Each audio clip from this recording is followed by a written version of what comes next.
everybody. It's Allie, and welcome to our Y&R Chat for Sunday, April 17th, 2022.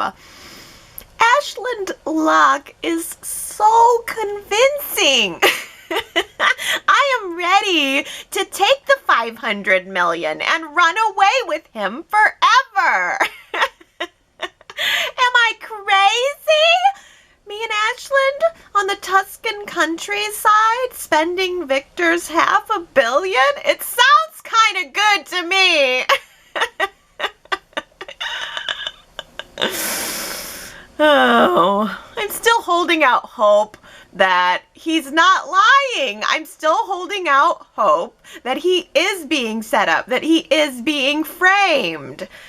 Adam did not find any evidence planted on his computer, which means Ashland did nothing. In fact, after sneaking in and out of Adam's office, Ashland went back to Victoria and pleaded with her to just forget all about this crazy plan and let's just run away together. And I believed him. He said, I caught a glimpse of the man I used to be and I didn't like it. I just don't want to drag you into this mess. I don't want to sully you and your perfect reputation by dragging you into this mess. All the while, Victoria is standing there in her all-white angel blouse and pants attire with just a skinny snakeskin belt around her waist. Oh, can we just take a moment to appreciate that detail? All white says, I'm an angel, but the skinny snakeskin belt said, I'm lying to you. Genius! I also just love all white because all white also says, I am completely confident that I am not going to spill this coffee all down the front of me. Which is something I just don't have the nerve to pull off. I know I'm going to spill the coffee. But Victoria pulled it off and she seemed like she believed him too. For a moment anyway, I don't know. I'm almost kind of starting to lose touch with when Victoria is lying to him versus when she's not lying to him, and vice versa. I can't tell if Ashland is telling the truth or if he's lying. I just don't know anymore. It's all so blurry.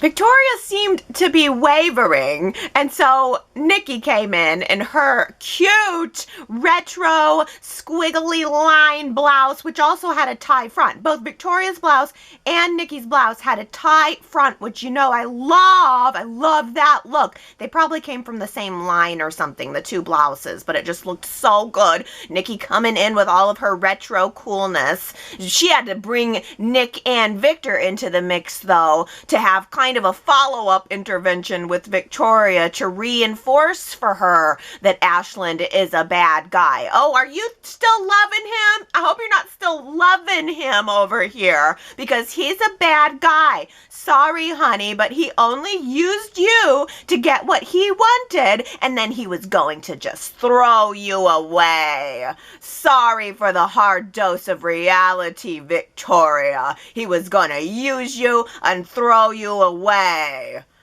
And that is just not how the Newmans operate. Meanwhile, across town, Adam is over here realizing that his family only uses him to get what they want when it's convenient for them, and then it's back in the doghouse with ya. The Newman plan to frame Adam for framing Ashland, I think adds a lot of great fuel to Adam's fire. I think it adds a lot to his character because, hey, if everybody sees Adam as always the bad guy and only the bad guy, always willing to do the dirty work, then why wouldn't everyone believe that he was the one to frame Ashland? From Adam's perspective, what really is the point then of trying to be good if the best that you can ever hope for is just scraps from the family? Well, Sally and her crisscross abs were able to convince Adam that he has had a lot of opportunities that other people haven't had, people like her. And she tells him, you know what, Adam, you want to be a leader? Then lead. And with that, Adam goes to Ashland and he offers to peel him off a cool $500 million to just leave Genoa City and to just leave Victoria forever. So, what do you guys think about this move by Adam? Adam is making a lot of bold moves right now. Adam went around Victoria's plan and decided to make Ashland an offer he can't refuse. And he didn't check at all with anyone else about it. He just did it. And I'm wondering this week if you guys like this decisiveness from Adam, or do you think that he's getting a little big for his britches? That's our poll question this week at yrchat.com. We're going to find out what Adam's approval rating is right now. Do you like it? Do you not like it? I like it. I think the problem with the plan was that he didn't feel the need to run it by anyone first, specifically Victor. Adam just figured, well, let's give it a try. If Ashland takes the bait, then it's all good. He's gone. I'm getting the job done, just like I always do, just like they want me to do. But if Ashland doesn't take the bait, well, then no harm done. But I guess what Adam didn't count on was the fact that Ashland went to Victor directly. Ashland just got the sense that maybe this deal wasn't sanctioned by the great man. So he goes to confirm it all with Victor. And honestly, I've gotta give Victor some credit for keeping his cool during that confrontation. Victor did not miss a beat, even though he had no idea what Ashland was talking about, had no idea that Adam had offered this deal. Ashland was just going on about it, and Victor was playing along. And for a minute, I thought I missed something. I thought maybe Victor was in on it, but nope. He's just that good of a chess player. I mean, a poker player. He didn't show his hand at all. A poker and a chess player, probably. Probably both.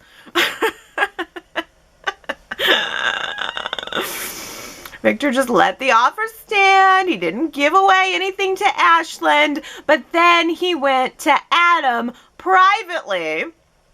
Walked right in on a makeout session between Adam and Sally, actually, which doesn't make Adam look good. Like, oh my goodness, he's offering $500 million deals, and then Victor walks in and he's like lip locking in his office with the door wide open with his girlfriend. It kind of doesn't make Adam look good to Victor anyway. And so Victor ended up ripping Adam a new one right in front of Sally, which I could have done without. It was kind of emasculating for Adam, although Adam asked Sally to stay. He asked Victor to let Sally stay. I thought it was kind of weird that she was there. She seemed really uncomfortable to be there, but they're a team now, and you know what? I guess I gotta give it credit for the fact that he said no.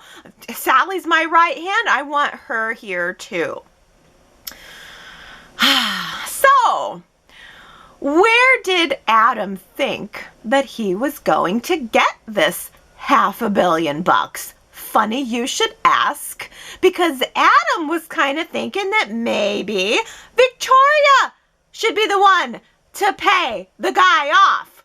And it just so happened to be the exact amount of money that Victoria won from her trust fund lawsuit all those years ago. Adam thinks that she should pay exactly that amount to get rid of her lying husband. Well, isn't that ironic? Don't you think? My goodness, I forgot about the trust fund lawsuit. That was probably a decade ago at this point, right? I mean, how much interest would Victoria have earned on her $500 million by now? I suppose she could afford it, but Victor says no. Victor does not want to add insult to Victoria's injury, but he is going to approve Adam's plan. Paying Ashland an insane amount of money to leave town. Why didn't I think of that?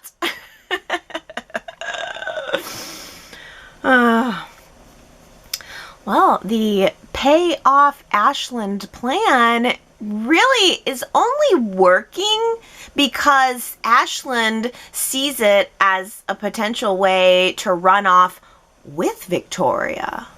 He wants Victoria to go away with him. And in weighing that decision, Victoria chose to talk with Ashland a little bit more. She chose to get some information from him. She chose to give some information to him. She decided to lay most of her cards on the table. They got a room at the Grand Phoenix Hotel so that they could talk it all out. And I was really proud to see Victoria finally dropping the act with Ashland. She definitely had a moment where she just broke. She just confronted him and said, "It's all a lie, isn't it, Ashland? From the moment we met, it's just all been lies, lies, lies." And I really connected with those scenes because Ashland said, "Yeah, maybe we both did some lying in the beginning. So did you, but that's not what this is about. This is about our love. And if we have love, then the rest of it can be figured out. Let's just leave Genoa City. Let's just get away from the family. Let's just get away from this business, get away from the noise." And I don't know. There's something in me that just still is thinking he didn't admit his guilt. Maybe he just didn't want to lie. Maybe he just didn't. Maybe it's all true and he lied, and he's still sticking with his story. Or maybe he doesn't want to admit that he was lying, or I don't know. Maybe he wasn't lying. Maybe he is being set up. And I just liked his responses to Victoria's questions. And so, hey, I'm ready to go away with him. He said, "No, see, this is the thing. You're misunderstanding me. It's not that I'm not fighting this. It's not that I'm not trying to overcome this. It's just that I've changed what I'm fighting for." Oh. And I believed him. And it seemed like Victoria believes him. It seems like she's jumping back over to his side, doesn't it? She tells him, unless she's got some other kind of plan still going on, she tells him that she will do this, that she will walk away from everything, her career, her family. She will take Victor's bribe money and she will leave Genoa City with Ashland forever. But first, I'm gonna go for a drive. Uh-oh. I think that Billy's podcast has just jumped the shark. You guys know that I was all about Billy's podcast, but I've got two pretty big criticisms of it this week. That's right, two criticisms. And none of it is related to Jason Thompson, by the way. I still think he's awesome. But the first thing that bugs me is that Billy's podcast is so severe. The first podcast episode, at least what we were seeing of it, what we were seeing of his creative process, it had some bits of humor in it. It had some entertainment quality to it. But now Billy is just using the podcast as his angry dude outlet, and nobody wants to listen to that. Who wants to listen to that? Nobody wants to listen to somebody else's anger and complaints. And least of all, nobody wants to listen to a powerful person railing on about powerful people. It just wasn't fun. And I like my entertainment to be fun. I'm weird that way, I guess.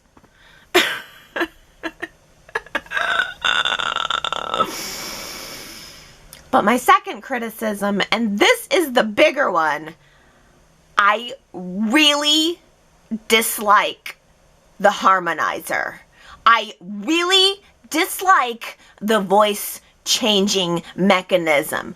I think that is so dumb, and I'm going to have a hard time listening to it. That is so dumb, and it is so cowardly on top of it all. It's not like Billy is broadcasting government secrets here. He's gossiping about the town.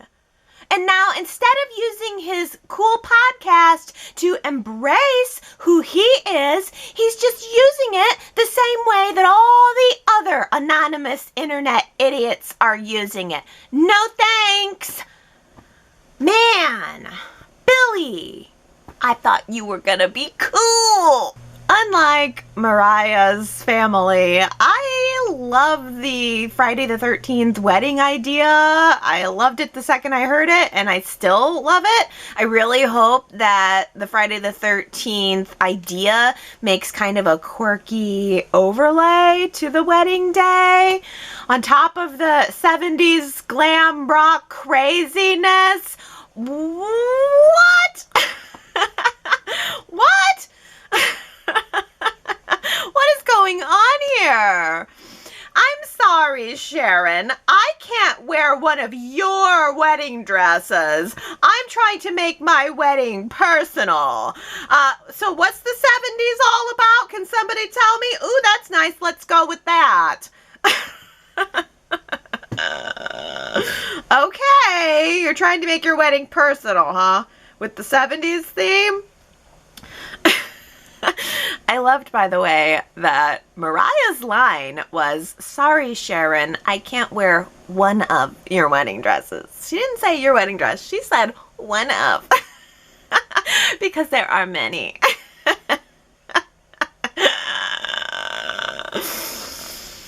And Sharon's reaction to the whole thing was like, ooh, the 70s. Well, none of us here are old enough to remember that decade. That's hilarious. And Sharon Case said it with such an innocent delivery. Like, how old are we supposed to believe that Sharon is? She doesn't remember the 70s? Give me a break.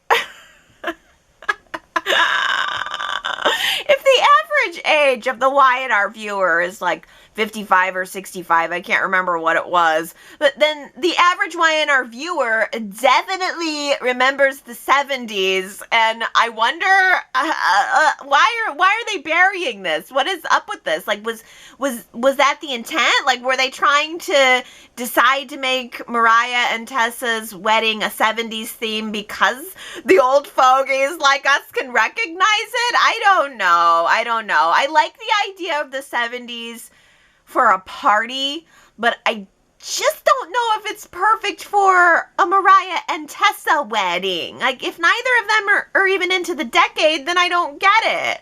Maybe it was supposed to be a connection to Mariah because she had the whole Bowie thing. Is that what it is? Or I don't know, maybe it was just supposed to be style inspiration, or maybe Noah just needs to stay out of the wedding planning from now on. Keep your ideas to yourself, Noah, because all of the ideas are coming from him, and more it's not personal at all. And it was just cute at first, the way Noah was jumping in, but now I'm thinking you need to butt out and let the girls plan their own wedding so that it does actually represent them.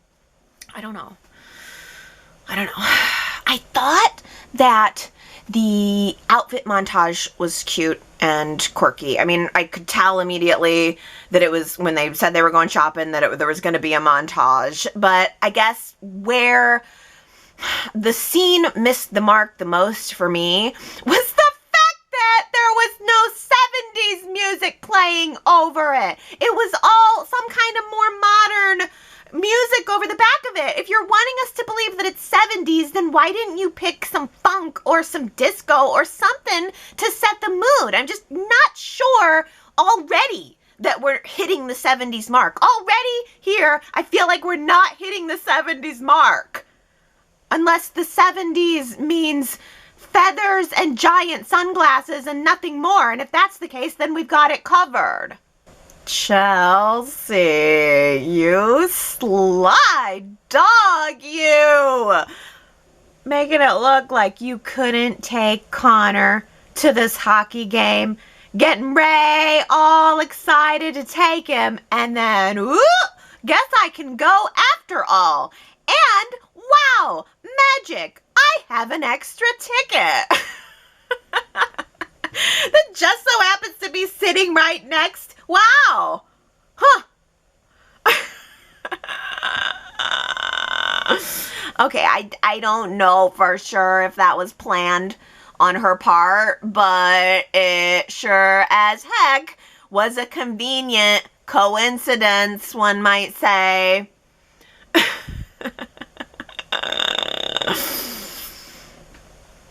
And Ray is primed to fall for it, too. I mean, Ray's watching Sharon and Nick planning Mariah and Tessa's 70s wedding. That 70s wedding. And Ray is feeling all on the outside because Nick shot down his fondue idea. Fondue? Fondant. I think we should all wear white and go to the fondue wedding. I'm just that confident that I won't spill melted cheese down the front of myself. Oh, Lord. Maybe Ray can just stick it to them all and take Chelsea to the wedding as his date, if he lives long enough to see it. Jack and Phyllis say goodbye to L.A. with Diane hot on their heels. Allie tried to broker a little bit of peace between Jack and Phyllis and Diane, but she wasn't gonna stick her neck out too much farther than that. I thought it was funny when Allie asked Phyllis and Jack if they are together because, you know, they just have such a clear bond. And yeah, if I was Allie, I would definitely be wondering exactly how much Phyllis I'm going to have to be dealing with in the future. I've got my new Grandpa Jack, but I've also got Grandma Mouthpiece over here having to have an opinion about everything. Exactly how much of my lifetime am I going to be having to deal with that in my new family? I'd be asking that question too, Allie.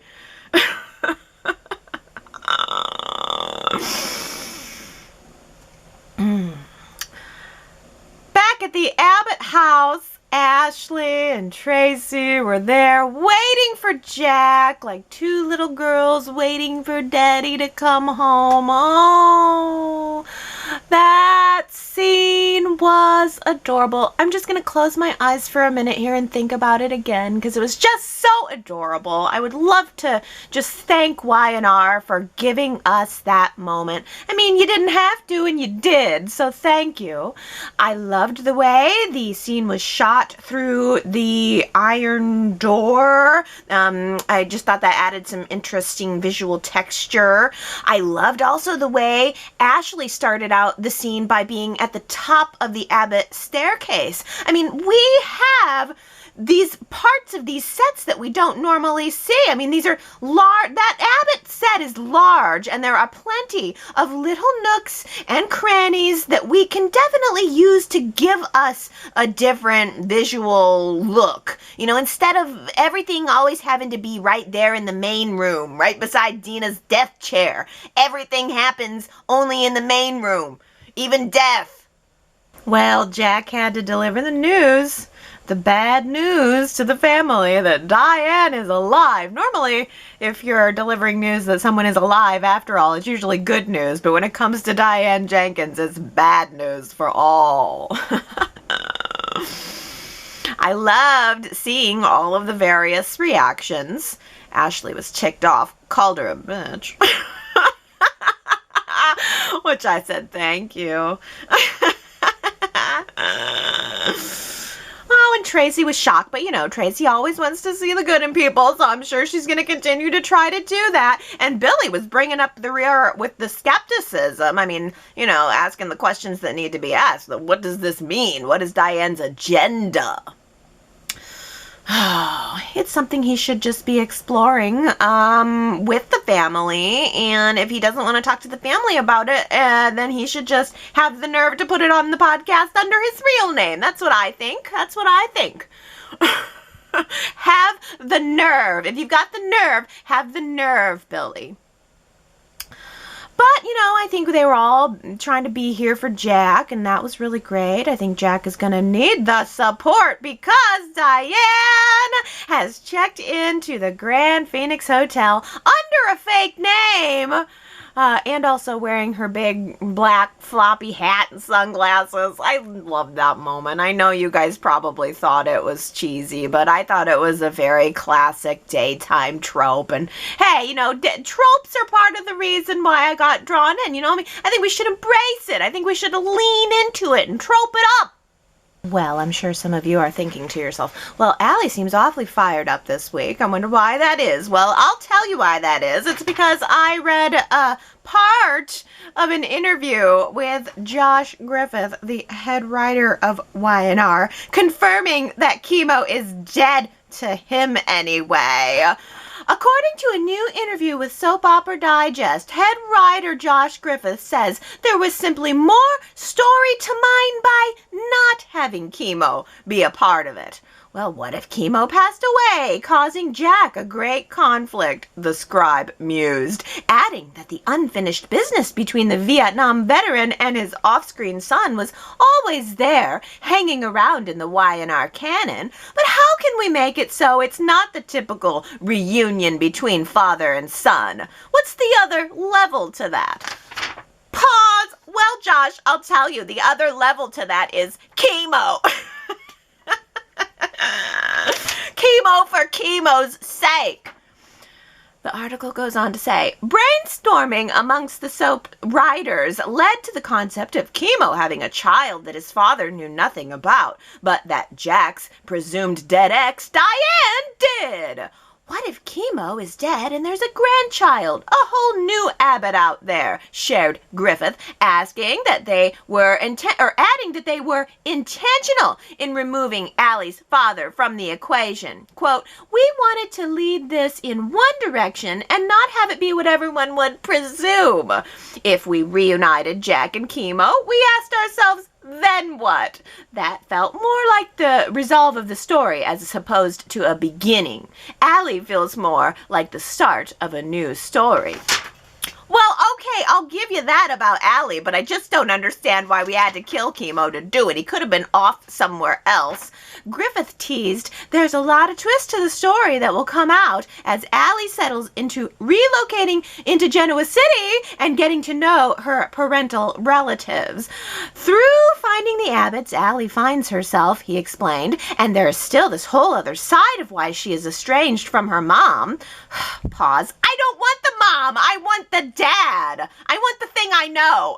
I want the thing I know that reminds me of the days when I was younger, thanks. Going on, All she had was her dad, and now she has no one, but she's left with a grandfather that she never knew existed. She'll be coming into this very cautiously, and she'll have a wonderful journey to take. Well, okay, let me just say this. I'm gonna give it this. This is my favorite story. Jack's journey and finding his long-lost granddaughter. This is my favorite story on the show. And another compliment.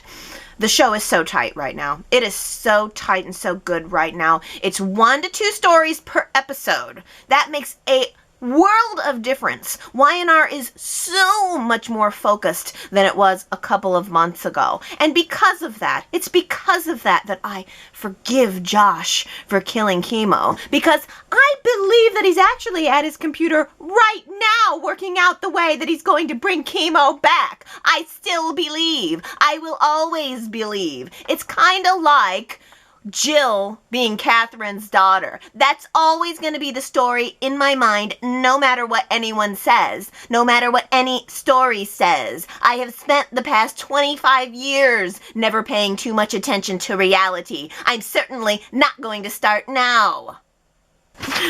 The naked ambition of this Josh Griffith, the pure naked ambition he must have. No, that was our quote from last week, the naked ambition. The answer is Victoria. She was describing all of the reasons why Adam could have been the one to frame Ashland, and she named his naked ambition as one of his qualities. I kind of thought more people would guess that, but only 2 people guessed that it was Victoria. So double congratulations to Henry and Daisy. And Henry and Daisy.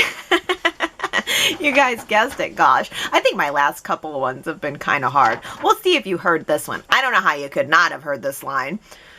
When did you become a cockeyed optimist? Who said that? When did you become a cockeyed optimist? If you think you know who said it, go to yrchat.com to leave your guess. And if you get it right, I will give you your shout out during next week's Y&R Chat. And now, on to our comments, which I think is by far the more interesting part of Y&R Chat. Let's start out with Jamie, who says, "Thank you, Y&R! All of the juicy plot content that resurrecting Diane Jenkins will bring me has me in soap heaven. All of the flashbacks have been a total treat and make me love my girl Phyllis even more. I started watching Y&R in the early 90s every day thanks to my snazzy VCR, and first saw the show in 1988 with my great-grandma. Oh my, lots of good memories."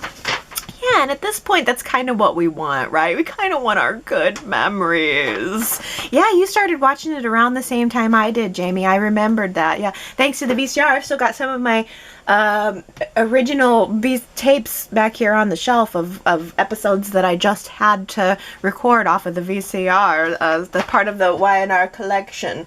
Actually, I could probably show this to you. Oh, now I'm pulling down the shelf. But this one is, this is the episode where Victor was shot. And everyone finds out, episode 1, and episode 2 is everyone at the hospital. This is what I found to be, it had to, you probably can't see it on the camera, but here it is. That's what I found to be a keep-worthy episode back then. But yeah, gosh, good memories indeed. Oh, but while Jamie is loving the Phyllis, Robbie says Phyllis is too much. The way she looks down at Diane, you would think she hasn't made a million mistakes in her past. I know we talk about the characters being hypocritical at times, but I feel like Phyllis is the biggest hypocrite on the show. Yeah, probably, because she started out as one of the baddest of the bad girls on the show.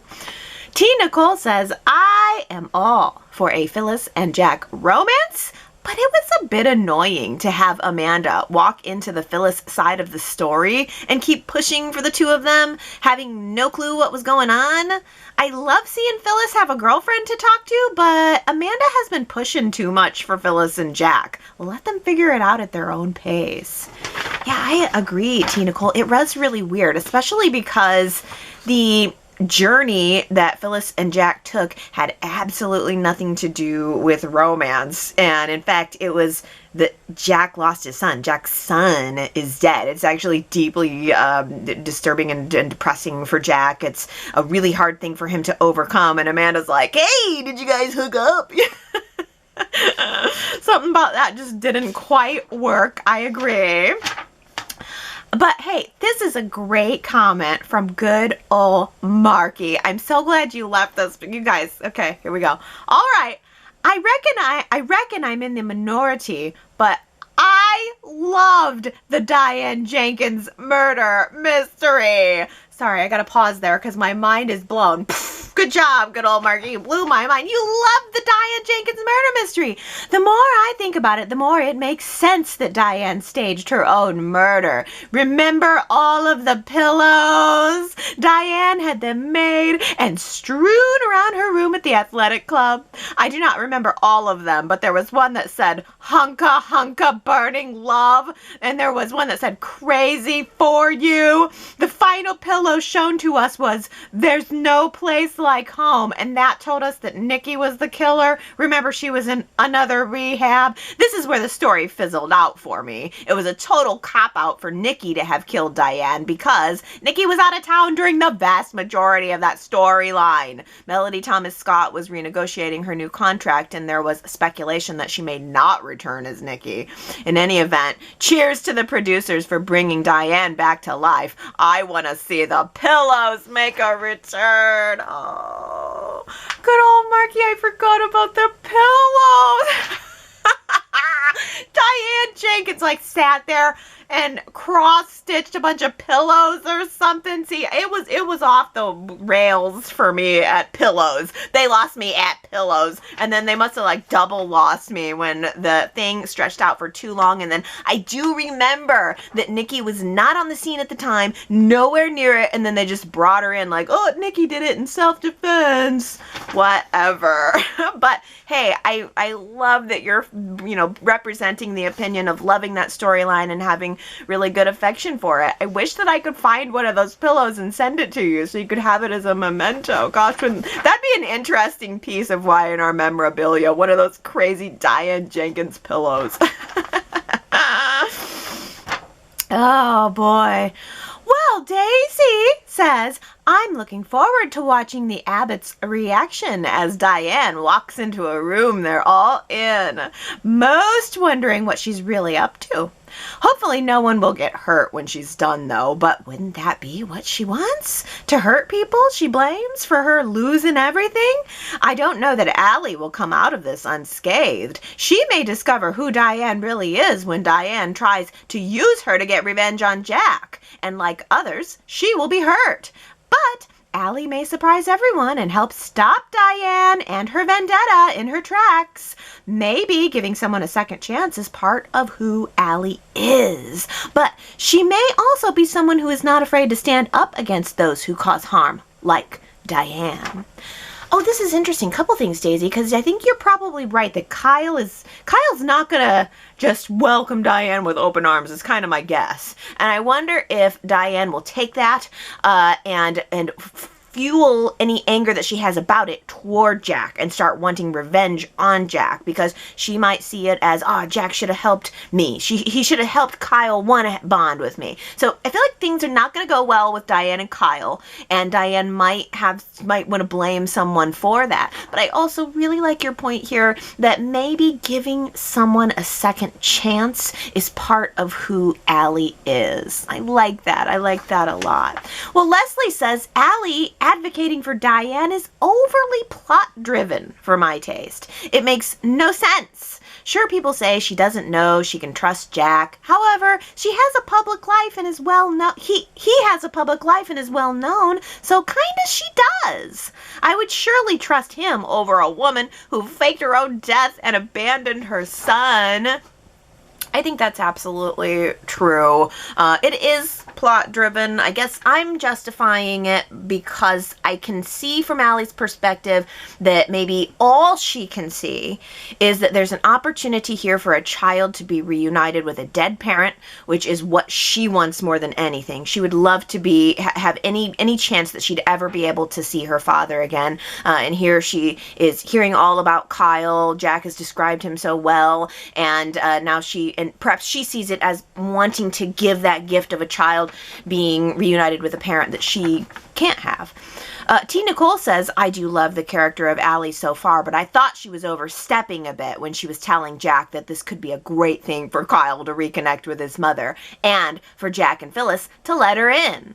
All these people are new to her, and she wouldn't know all the history and the family dynamics. If Allie wants to keep in touch with Diane, that's her choice, but it seemed way too early for her to even suggest to Jack to give Diane a chance. Yeah, maybe Allie should have saved that for a little bit down the road. Maybe Y&R should have had Allie broach that a little bit down the road after having met Diane a few more times. Let Diane work her magic. Let Diane pull her in, and then we start to see Allie pushing. But Sherrod says Allie suggesting that Jack give Diane a chance after everything she was told should give you the clue as to who and what Allie is truly about.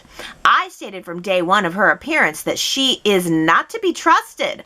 I stick with that decision until she proves me wrong. I trust Diane more at this point. We know what she wants. Well, that's true. Yeah, I mean, we do know what Diane wants, but we don't really know what Allie wants. But I imagine we're going to be finding out pretty soon. As the interview said, Allie is going to be moving to Genoa City. Maybe it's simple that she just wants a family. Maybe it's more. We'll find out. Oh, different topic. Diana says, it looks like Ray may very well cross the line and cheat on Sharon, as I had mentioned last week. Ray has accepted Chelsea's invitation to go away with her and Connor to Chicago. This is extremely inappropriate for a married man to be going away on a trip with another woman and her son. I love it, though. I'm excited to see how all of this is going to play out. Ray's character is becoming much more interesting as he is becoming a bad boy. And Sue W. says, simply accompanying Chelsea and Connor may be as bad boy as Ray ever gets. I don't find the trip inappropriate as it's all above board, I think. And the trio is not staying overnight, I think. And Sharon is okay with it, I think. Hockey fan Ray gets to enjoy a game while Connor gets bonus substitute dad time, but okay, I'm a little fuzzy on how the 3 tickets, on the now 3 tickets, did Chelsea manipulate this for cozy time with Ray? I sure think that she did. I love your point, though, that this is as bad boy as Ray gets. But I do wonder about Diana's point, though. I mean, I'm asking myself, would I want my husband going away on a day trip with another woman and her kid? No. Pretty sure I would be inserting myself into that hockey game, too. I'd be finding a way to come up with a 4th ticket magically. What do you know? 4th ticket, here I come, too. Yeah, there's no way I would let him go. I think Sharon's trying to be very tolerant here, but also at the same time, I mean, it's Chelsea. That's a factor. It's Chelsea. The Chelsea factor. Didn't Chelsea hit Sharon over the head with a lamp or something? I would say Sharon has pretty darn good reason to be questioning Chelsea here, but I think she also doesn't want to push Ray. I wish we were going to get to see this really, really play out between Chelsea and Ray and Sharon, and I just get the feeling we're not going to. Time will tell. Well, time will also tell if Mariah and Tessa actually do end up tying the knot. That's what I asked you guys in last week's poll. 64% of you think, yes, we are actually going to get a wedding. 36% say, nope, no wedding, not going to happen. Victoria says, I think it will happen, and probably on May 13th. I'm glad the Y&R writers had Mariah's family ask questions and show concern about a Friday the 13th wedding. These probably covered many viewers' concerns. It seemed Tessa and Mariah have taken all these under consideration, and they feel they are fearless. Once again, Noah comes up with the perfect idea for the celebration. No one seems to know what to expect with a 70s theme. I was surprised Mariah and Tessa continued to think it was a good idea for their wedding. I would have thought they would plan something with personal meaning. Maybe recreating the underground where Tessa first performed, although this is where the Tessa and Noah began their relationship. But it could be fitting for Mariah to cement their relationship here and Noah to finally move on. Sherrod says, I was surprised that Tessa and Mariah went with Noah's 70s theme too, seeing as how when Anna was trying to change Tessa's image, that is exactly the type of clothing she put Tessa in, and they both hated. But of course, they loved it coming from King Noah. They need to call Anna. She's owed a serious apology. Anna, that's right. She tried to be a producer for Tessa's music, and she tried to give her a style makeover, and she put her in some crazy maybe blue feather coat or something, and Tessa hated it. And now suddenly it's appropriate for the wedding. Sure. Oh, more style notes. Diana says, I thought Sally looked the prettiest I have ever seen her this week. I think she did something to her eyebrows, and her hairstyle was different. It really suits her. She looked classy and not so abrasive. She had a very nice look. Oh, we've got to talk about that Sally Spectra outfit. Victoria says her outfit gave me the I Dream of Jeannie vibes. I think her hair is amazing, and it's the best it ever looked. Ugh, I Dream of Jeannie. That's so good. That dress was incredible. I mean, even just, let's take the crisscross abs out of it. That's the obvious piece. That dress was beaded. That was like top to bottom beaded. I just wanted to touch it. I just bet that if you touched those beads, they felt all like smooth and really cool and like textured. I just thought it looked like such an interesting texture. What I didn't like was the jacket. I wanted to rip the jacket off. I mean, how the heck much do you think that dress cost? That all beaded dress cost? I mean, that has to be, I don't know what dresses cost, but I feel like it's high. I feel like that's a 4-figure dress with all of that beadwork, right? You can't buy fabric like that. Someone made that dress. That's an incredibly expensive dress, and they put a jacket over it. Now, the jacket was cool on its own, maybe with a different outfit, but if I'm wearing that dress, I want the dress to be seen. And the other thing was, it kind of hid the cutout, the crisscross abs. Why would you want to hide that? If you're going to wear the beaded dress, you're going to bust out the abs, then you got to own it. You got to bust out the abs. And there's something about the jacket. She kept kind of pulling it in. She also kind of kept putting her arms in front of the crisscross. So, I don't know. Maybe there was something about it that was uncomfortable to her. I wonder. Something about that was off.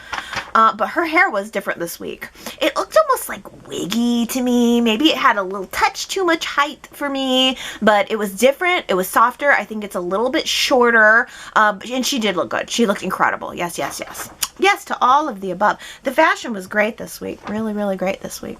Let's move on to this. Keisha says, Lily and Billy bash Sally for wearing a wig to frame Billy, but see nothing with Billy using a new persona to collect everyone's dirt?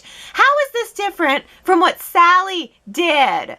The only difference is that Billy is hiding like a punk behind a microphone.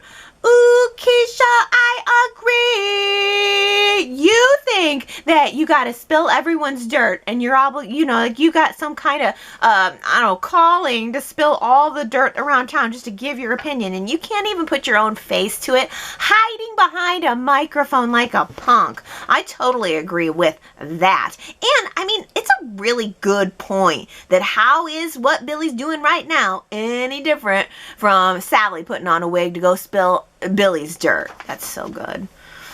Hey, here's a surprise comment from Gary, who says, as much as I hate the self-indulgence of Billy's Incognito Now podcasts, I thought it was creative the way his pretentious thoughts concerning the players in the Locke saga were voiced over the character's dilemma at the episode's end. Yeah, Gary, I like the technique. I love using Billy's podcast to frame the episode, to pull together a larger theme. Even though the theme about power didn't really resonate with me, considering the source, I still think it's a really good technique. I still think it can be used, and it would have maybe gone over differently with me if it weren't for the stupid voice change. I hate that. I can't even take it seriously. The fact that it was all in that weird, it was tying the episode together in the way that I like, but it was all in this ridiculous robotic voice. I can't even with that.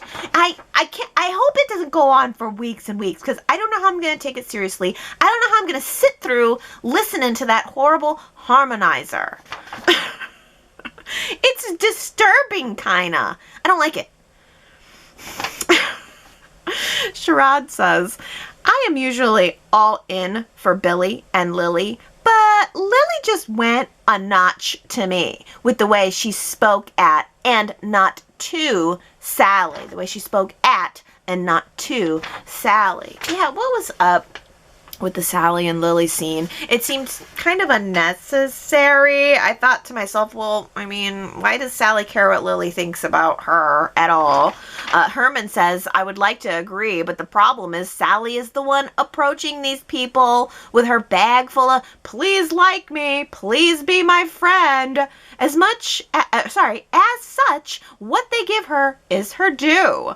I'm trying to like Sally, and though the writers had turned a page with her this week with the scenes with Adam, but then on Friday, here she goes again, begging to be liked. I need this to stop.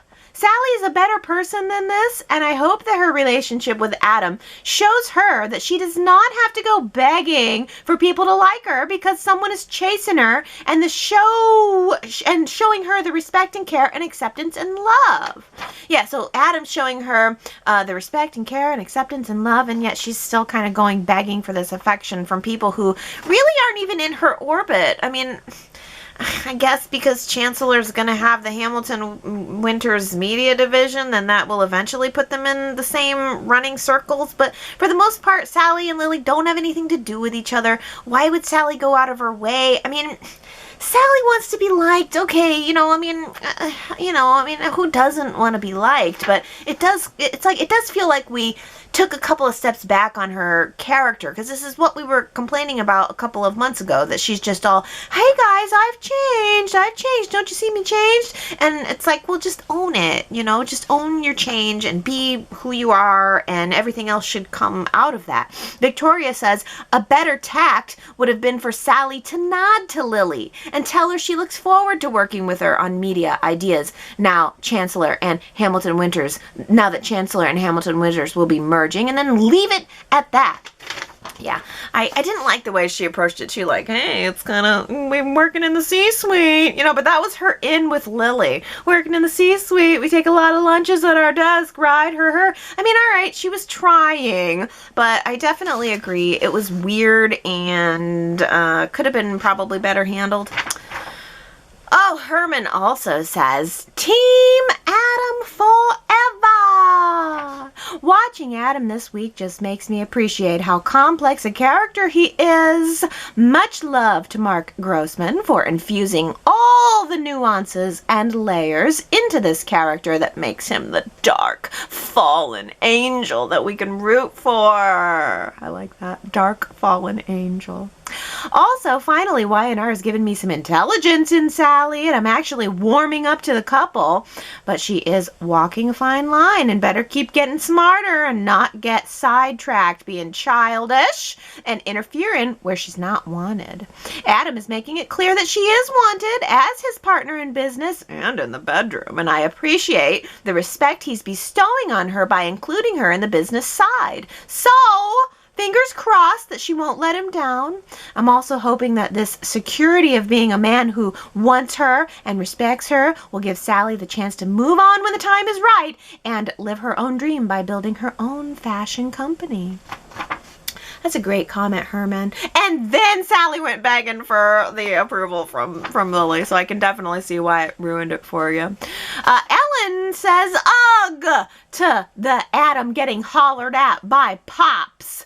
Gee, must be time for Adam to take another bullet for the old geezer to remind him which of his children really stands up for him when it counts. Oh, never mind. It doesn't matter how many lives Super Adam saves, and there have been many. Only his misdeeds count. Now, even imaginary or potential missteps count against him. Why bother indeed? Just go live your best life across town with Sally. Be a roaring success on your own, Adam. Oh, I love that it's only imaginary or even potential missteps that count against him. It's so true. Everything with Billy was, well, you coulda. Yeah, I didn't like the reprimanding scene. It was just, it really brought home the Adam gets treated like a child vibe for me. But yeah, I mean, go live across town with Sally, be your success on your own. It's kind of sort of what Nick did and is continuing to do, so maybe he should keep continuing to do that a little more. T. Nicole says, what makes no sense to me is if Nick is talking about how Adam needs to be a part of this plan because the Newmans need to stick together. Well, why then is Nick not volunteering to be the one to get framed? There's no question to everyone that Nick despises Ashland, so he would have motive to frame him. What's seriously Nick's role in the plan? If he wants to talk down to Adam about how much he better not screw up this part, then maybe Nick should be the one to step up and take Adam's place. No kidding, man. Nick is he's such a, who cares in this story? He needs something else. He's just there, I guess, to look pretty. Sue W. says, Nick is just buff, bluff, and oh so charming bluster, but he can't really credibly play with the big boys. Was he formidable with Dark Horse? I don't know. No, yes. Okay, granted, I don't really remember, which makes me think any machinations were forgettable as well, but I'm just left with the impression of a not-so-devious Nick. Right now, I see him as just cringy, dad joke, always being the family man Superman. Not a bad thing, but just stay in your adorably sexy lane, Nick. Yeah, you know what? That's where Nick is. That's where I like him. That is where I'd like him to stay. He doesn't have the chops to pull off the dark machinations. Like you said, they weren't memorable. What was it? Nick pretending to be JT and then pulling off the JT mask? That was his greatest moment of a dark machination. No, he doesn't pull it off. But then we have the scenes of the wedding party where they're talking about the 70s and he's cracking his dad jokes. That's where he really shines, and that's where I'd like him to be. That's where I need him to be. Stay in your adorably sexy lane, Nick. Well, speaking of lanes, Daisy says about the previews, I first thought, well, maybe Victoria planned to fake her own death just to get Ashland to leave. But on second thought, the crash may be the result of Ashland's original plan to get rid of Victoria. He never called a stop to it because Ashland wants to ensure the Newmans suffer for what they did to him. He's planned car crashes before. Victoria, though, will survive, and she knows the reality that Ashland never loved her. He just used her. Now Victoria hides, focuses on healing, all the while planning her own revenge against the man who ripped her heart and stomped all over it. Ashland Locke. Oh, Daisy, that's so good. I don't even know what to think about those previews. Wow, you got a good theory there that maybe Ashland cut the brakes on her car or something. Oh, I'm having such a hard time distrusting Ashland. I think it's just I'm still left over inside of a big Richard Burgie burger. I'm still the meat in a Richard Burgie burger, and I'm loving him, and I'm having a hard time believing that he faked his illness. But Sue W. says, for Ashland, and his motivation, I'm adding that. For Ashland, the scam has been equally, if not more, about gaining the almighty business coup over the Newman dynasty as much as it is about scooping up the keys to the financial kingdom. It's just business and totally personal. Great comment, Sue W, that for Ashland, the scam is about the business coup, getting the Newman dynasty, and the money, maybe is equally or maybe less part of just, kind of a side benefit of the whole thing. Victoria says, oh boy, is Ashland persuasive. He's pulling out all the stops to convince Victoria he loves her and wants what's best for her, and for a minute I thought, well, maybe. But then I remembered Michael's escape from prison and how Nate was hoodwinked. Victoria, don't listen to your heart, listen to your head.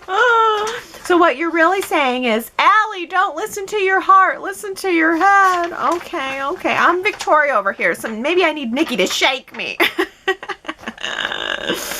T. Nicole says, I'm confused with the idea of Ashland and Victoria going away. How would that work with the shared custody she has with Billy for Johnny and Katie? Or is it expected that the kids will forever be away at boarding school and not see their parents until they're much older?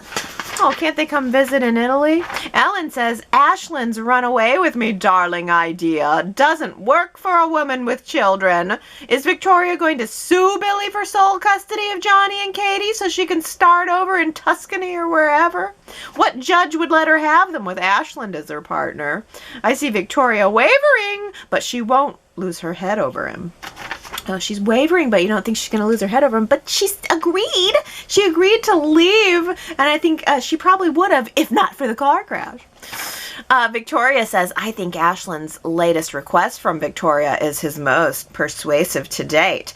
He's asking Victoria to forgive him. He hasn't admitted guilt, but states that he would forgive her if she had betrayed him. Good question. Does Victoria's love enable her to accept any of Ashland's past, present, or future manipulations? Will she follow her parents' model and love her partner no matter what? Can she live with uncertainty? It took many years and breakups for Nikki to accept Victor's machinations. Will Victoria follow in her mother's path? Oh, that's a great comment. So many great points in there, Victoria. Oh, but I got to give this week's comment to Gary. I quite like this, and you've put it exactly the way I wish I could have, Gary. Here you go. If you think about it, Gary says, it's like, okay, so Ashland faked his cancer. Big deal. We've all done it. So he faked his cancer. Big deal. We've all done it. That's better than I could have come up with, Gary. I love that so much. Oh my goodness. Well, whew. That is a Y&R chat for the week, my friends. Ooh. All I got left is a couple of birthday surprises. Not really surprises. Birthday wishes. Imaginary birthday presents and cakes and things. Diana's birthday is today, April 17th. You have an Easter birthday this year, Diana. That's lovely. She says she's going overnight to Niagara Falls, Ontario, to celebrate. My brother is paying for our hotel for my birthday gift. I'm looking forward to the long weekend. Oh, Niagara Falls, is that amazing in the winter? I mean, does everything kind of frozen? Is it kind of a frozen, icy birthday vibe? Icy, your frozen Easter birthday vibe? That sounds lovely. Oh, happy birthday, Diana. How wonderful, wonderful. I also have a birthday coming up next week. Lynn! Now, is this Lynn 4283? Because I know you guys buy your handles for the most part. But so April 22nd is your birthday this upcoming next week. Are you going to have a frozen birthday party too? Or maybe it'll start to melt by then. And you'll just have a springy, flowery, wonderful, warm birthday. It's supposed to kind of get cold here again, which is a bit disappointing because I'm definitely ready for spring. I'm ready for the warmer weather to happen. I'm ready to get out and plant some flowers and do some yard work and get some fresh air and some sunshine. Oh, boy. Well, happy birthday to both of you guys. Wow, 2 birthdays in the same week. And happy Easter to everybody else out there. I hope you have a really good day. And go to yrchat.com to leave your comments about the chat or the show. And I'll be back next Sunday to read them and talk about it all. I love you guys. Have a good week. Bye.